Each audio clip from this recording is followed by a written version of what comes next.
추수감사절을 맞이하며 나는 하나님께 무슨 감사를 드릴 수 있을까 한 번쯤 생각하시지요.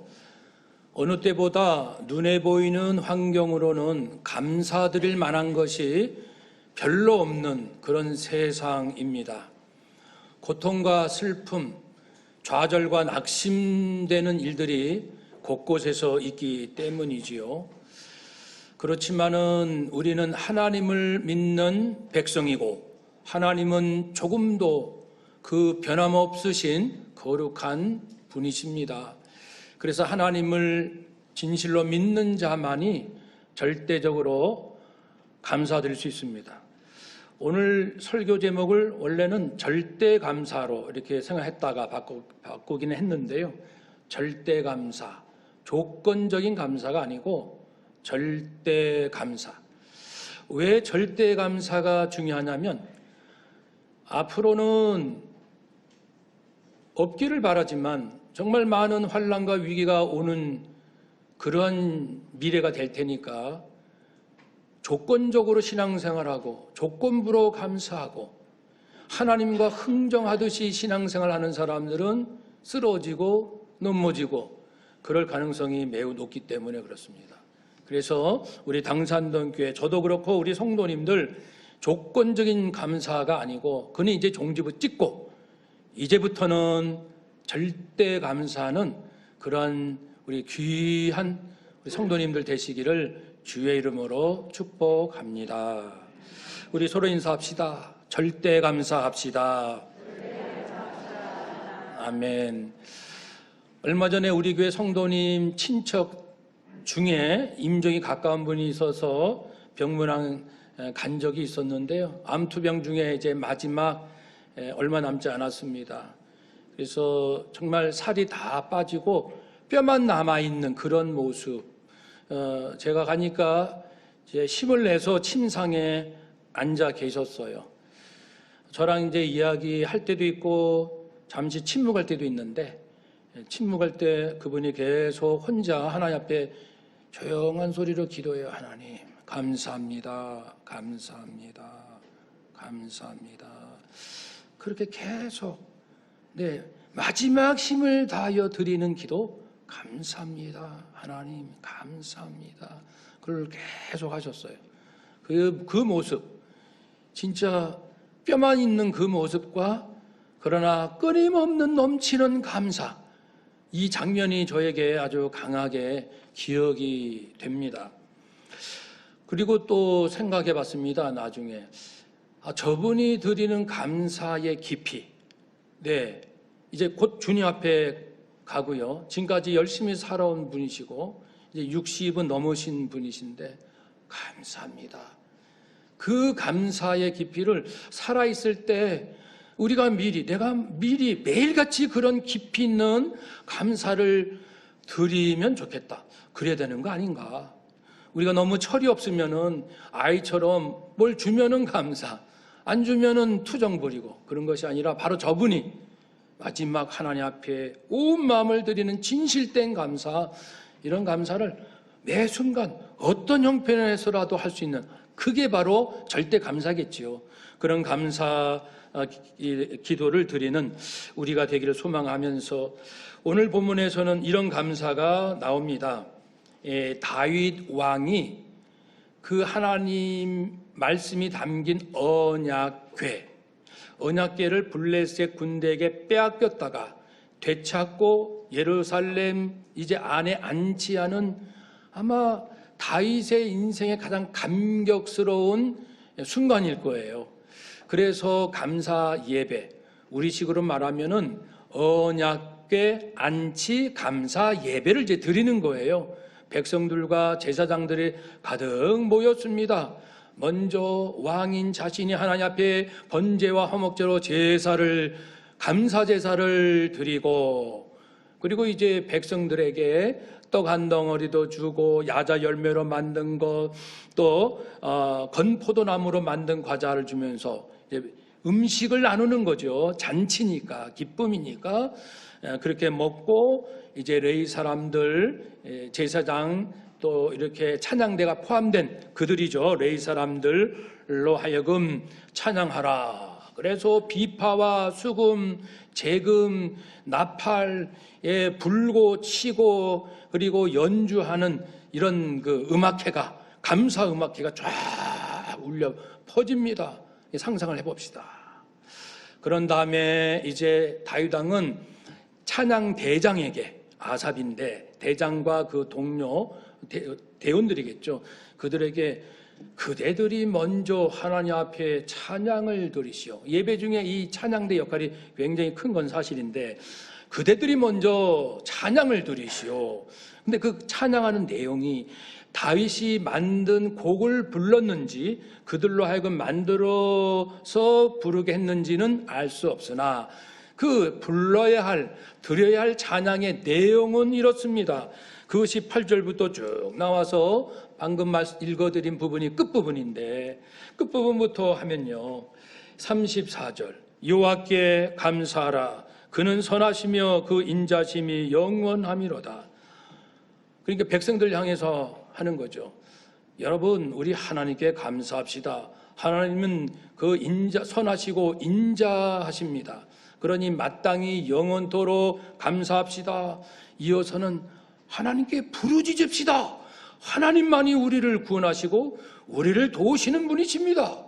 그리고 나서 마지막 절에서는 영원히 영원토록 하나님께 영광을 돌립시다. 찬양합시다. 그러니까 하나님께 우리가 할 수 있는 것은 감사 찬양, 하나님이 주실 것은 구원은 하나님이 주시고 우리가 할 수 있는 것은 감사 찬양을 목이 터지라 마음이 터지라 온 힘을 다하여 감사 찬양 드리는 것은 우리가 해야 할 일이지요. 그래서 성도에게는 입만 열면 감사합니다, 하나님 찬양합니다, 그것이 가장 복되고 하나님께서 기뻐하시는 일인 줄로 믿습니다. 무엇을 그렇게 감사합니까? 하나님은 선하시고 인자하시니까요. 그것을 말하기 위해서 8절 이하에서는 우리 조상들 아브람, 이삭, 야곱의 삶을 보라는 거죠. 그들이 때때로 인생의 어려움을 겪곤 했지만은 이제 그 가나안 족속으로부터의 그리고 그랄 백성으로부터 또 야곱을 유업하는 에서와 그 외삼촌으로부터 하나님 돌봐 주시지 않았는가? 그러니 하나님께 감사하며 찬양을 드립시다. 우리 조상들을 만나 주신 하나님, 우리 조상들을 보호하신 하나님을 기억합시다. 그러면서 이제 하나님의 이름을 부르라. 하나님께서 행하신 모든 일을 백성들에게 알려라. 하나님의 거룩한 이름, 성호, 거룩한 이름이잖아요. 성호, 거룩한 이름을 자랑하라. 우리는 하나님을 얼만큼 자랑하며 살았을까요? 다른 거 자랑은 많이 하는데 왜 내 입에서, 내 마음 깊은 곳에서 하나님을 그렇게 자랑스러워하지 않을까? 이런 생각도 가끔씩 하면 얼굴이 화끈화끈 거리기도 합니다만, 이제 다윗은 우리가 하나님을 자랑해야 됩니다. 하나님의 이름을 자랑합시다. 하나님의 얼굴을 찾읍시다. 하나님의 말씀을 기억합시다. 가나안 땅을 주시겠다고 하지 않았습니까? 그리고 주셨고, 그러면서 또 이제 나그네 사는 동안에 그 조상들이 광야 생활에 겪었던 일도 또 언급을 합니다. 그래서 백성들이 광야에서 먹을 것 없고 마실 것 없고 그런 상황이지만, 그러나 하나님께서는 생각지 않는 방법으로 먹을 것, 하늘에서 만나와 메추라기, 마실 것, 반석에서 물, 그 외에 하나님의 성경에는 요점만 몇 가지만 기록이 된 거니까요. 그 40년의 역사가 그 출애굽기, 레위기 거기에 다 기록은 안 되죠. 그러니까 아주 필요한 부분만 기록이 된 겁니다. 하나님은 항상 매 순간마다 우리가 어디를 가는지, 어디를 가야 할지, 어떤 상황을 마주할지를 미리 아시고 준비를 하시는 하나님이시라는 거죠. 그래서 선하시고 인자하시다. 언제 이스라엘 백성들이 노예로 있었는데, 우리가 언제쯤이면 이 나라를 탈출하자. 그래가지고 광야 생활 40년 이제 거쳐야 되니까 그동안 뭘 먹고 살 거야? 그러니까 우리가 이렇게 준비하자. 그랬습니까? 한치 앞을 모르는 상황에서 오히려 모세가 인도할 때 당장 자기들에게 이익이 안 되면 투정과 원망만 했지, 하나님을 믿지 못하는 불신앙으로 그렇게 살았잖아요. 그런데 하나님은 이제 때가 되면 출애굽, 그리고 광야 생활 40년, 그 후에 어떤 일들이 있을 것을 다 아시고 그때마다 필요할 것을 미리 준비하시는, 그래서 애굽에서 나갈 때도 빈손으로 나가는 것이 아니라, 그러니까 소위 말하는 노예 주제 아닙니까? 노예 주제에 뭘 갖고 나갑니까? 그러나 하나님께서 기적을 베푸시고, 그러니까 애굽 왕이 깜짝 놀라서 두 손 들고 항복해서 어서들 가지고 가시오. 마음껏 양떼 소떼를 가지고 가시오. 빨리만 가졌으면 좋겠습니다. 전에는 가지 말라. 너희들 어디 가? 그랬는데 아이고 빨리 가라. 그건 세상 가장 강력한 권력도 하나님이 움직이시면 꼼짝없이 쩔쩔매는 모습을 보잖아요. 이것이 우리가 믿는 하나님의 역사입니다.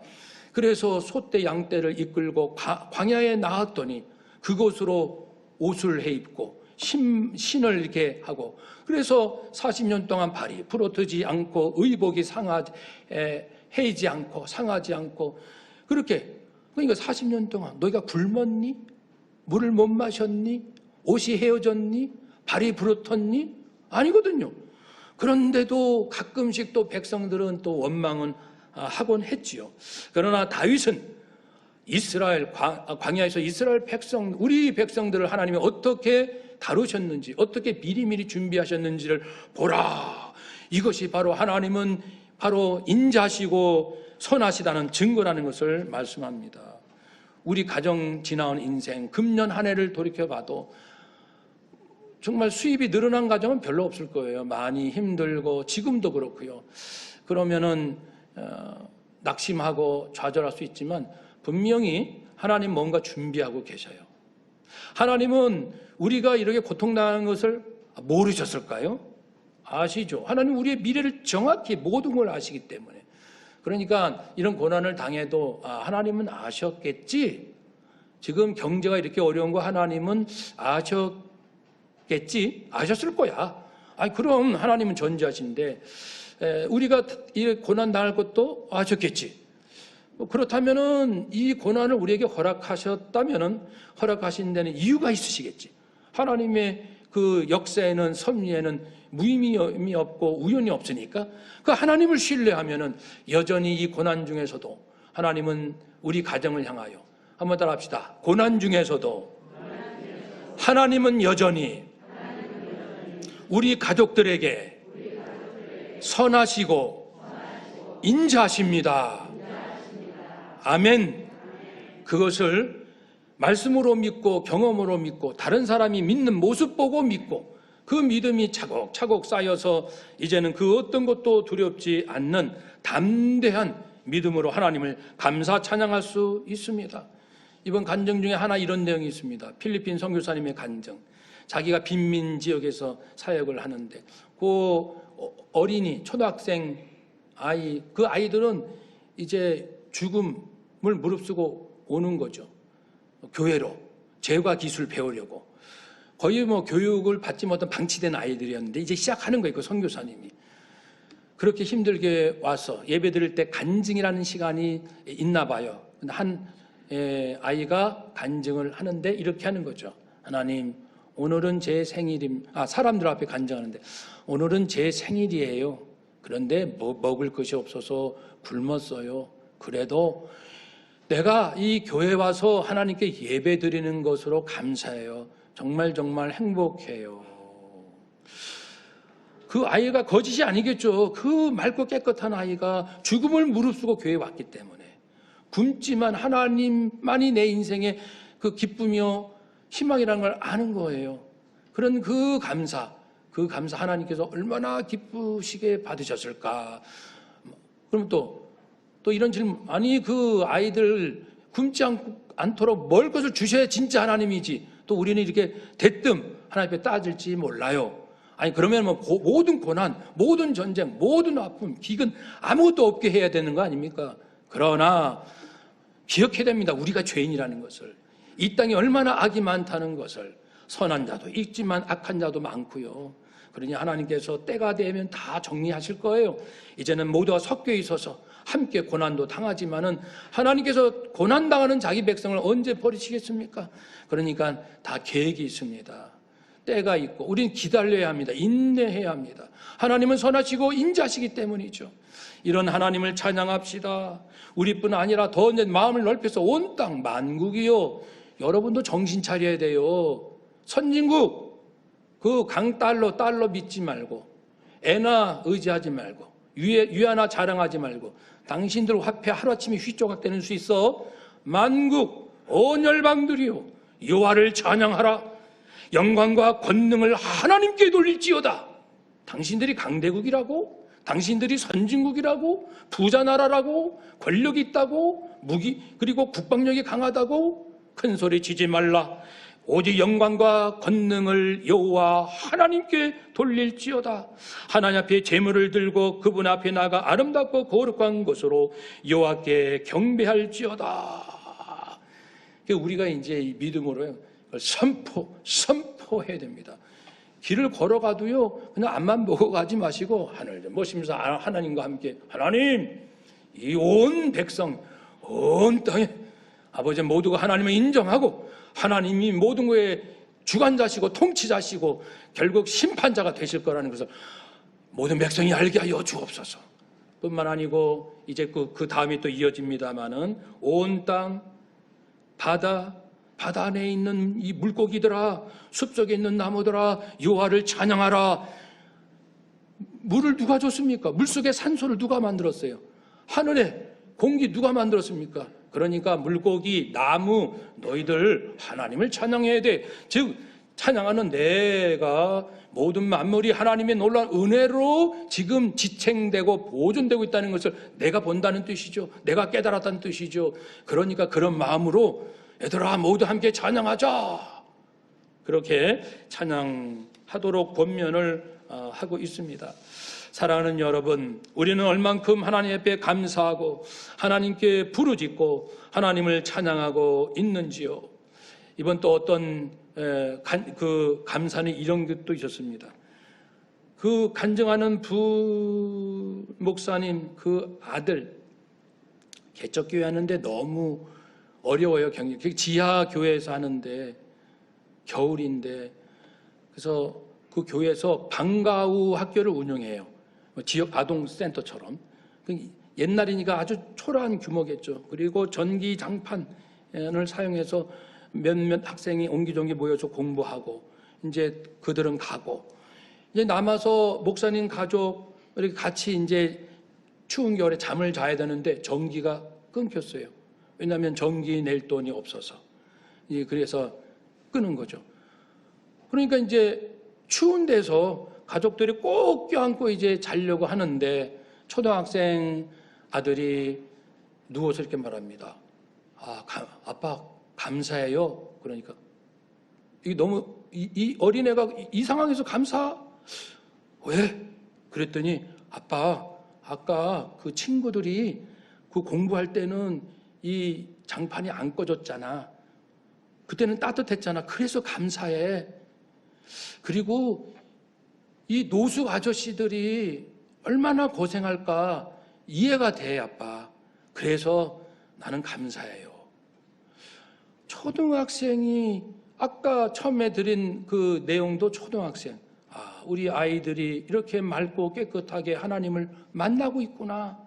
어른들은 처음에 순수했다가 세상 살면서 이때 저때 온 때를 다 때가 묻어가지고 가슴 벅차게 감사할 일인데도 별로 감사하지 않고 맨날 원망 불평이 앞서고 꼭 위기를 한번 겪어봐야 조금 정신 차리고 우리들은 너무 이렇게 타락했고 어른들의 마음은 이렇게 병들었고 때가 묻었어요.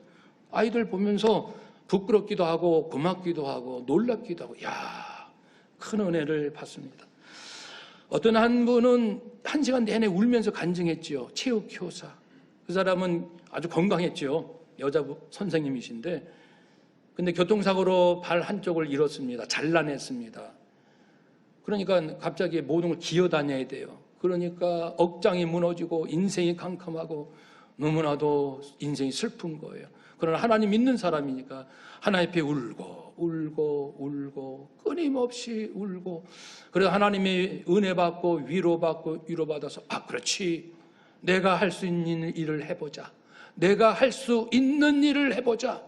그래서 의족을 차고 자기가 이제 운동을 좋아하니까 열심히 운동해서 국내 여러 장애인 스포츠 대회에서 많은 금상을 탔습니다. 나열하는데 굉장히 많더라고요. 금상이 중요한 것이 아니라 좌절 절망할 수 있는 상황에서 내가 할 수 있는 일 해보자. 하나님의 뜻이 있을 거야. 하나님의 은혜가, 하나님 어떤 계획이 있을 거야. 그 믿으면서 끝까지, 그래서 1년 7개월 만에 기적같이 의족을 찾지만은 회복해서 체육 선생님 학교로 복직해가지고 체육 시간에 아이들이랑 같이 하는데 애들보다 더 잘 달리는 거예요. 그러니까 완전히 전혀 새로운 사람들에게 위로를 주고, 그러면서 지금은 자기는 한없이 행복하다고. 왜 행복해요? 지금도 의족 없으면 기어다녀야 된다는데 행복한 이유는 하나님의 은혜, 하나님이 날 사랑하신다는 것을 알고 깨달았기 때문입니다. 사랑하는 여러분, 또 어떤 분은 아이를 5명 키웁니다. 보통은 한두 명 키우기 어려운데 그만 낳지. 이제 그렇지 않습니까? 그런데 하나님께서 생명을 주시면 이건 하나님이 주셨다라고 믿는 거예요. 그분이 그게 확실하더라고요. 남편은 펄쩍펄쩍 뛰는 거죠. 근데 아내는 하나님이 주신 생명인데 당신 왜 이렇게 겁을 내? 하나님이 주셨다고 믿지 않아? 근데 5명 중에 좀 기르기가 어려운 애가 있어요. 여러 가지 성격상 그런데도 이 엄마는 고백하면, 하나님 재밌으시네요. 하나님 우리 가정에 이런 특별한 아이도 주시네요. 그러면서 아멘으로 받는 거죠. 모든 환경을 하나님께서 허락하셨으니 오는 거라 믿고 기쁨으로 양육함으로. 5명 키우는데 스트레스가 없대잖아요. 자기는 양육에 스트레스가 없다. 완전히 없지는 않겠지만 그 고백하고 살아온 인생, 얼굴 표정, 그 해맑은 기쁨의 얼굴 보면은 그게 진실이거든요. 나는 5명을 키워도요 양육에 스트레스가 없어요. 여러분, 하나님과 함께 살면 그렇게 돼요. 다 이해되지는 않죠. 왜 내가 내 다리가 절단돼야 되는지, 왜 내 아빠가 개척교회 목사님이며 왜 지하에서 이렇게 추운 겨울에 떨면서 자야 하는지, 왜 나는 생일을 맞이했지만 먹을 것이 없어 굶어야 하는지. 내 인생 하나님이 계신다면서, 하나님은 전능하신다면서, 근데 왜 우리를 안 도와주는 거야? 우리가 하나님의 섭리를 다 이해할 수는 없어도, 그러나 성경을 볼 때 우리가 살아온 삶을 보면은 역시 고백하게 되지요. 다시 한번 고백합시다. 하나님은 선하시고 인자하십니다. 아멘. 어떤 계획이 있어요. 뜻이 있습니다. 내 마음 내려놓읍시다. 하나님이 더 뛰어나시잖아요. 더 지혜롭고 앞날을 다 아시고. 그러니까 무조건 세상 방식으로 빨리 달려가지 마시고 이제부터는 절대 감사하는 마음으로 남들이 흥분할 때 좀 차분하시면서 침착하면서, 아무리 죽을 것만 같은 위기가 온다 할지라도 침착하게 하나님 앞에 나가서, 하나님 지금 이런 위기가 왔습니다. 이런 걱정거리가 있습니다. 내가 죽을 것만 같습니다. 그러나 하나님은 선하시고 인자하십니다. 아버지 앞에 나왔습니다. 아버지께 이 문제를 맡깁니다. 지난주일 말씀처럼 하나님께 완전히 공을 굴리듯이 아버지께 굴려 넘깁니다. 받아주세요. 하나님만 믿겠습니다. 기다립니다. 인내합니다. 제 할 일 하겠습니다.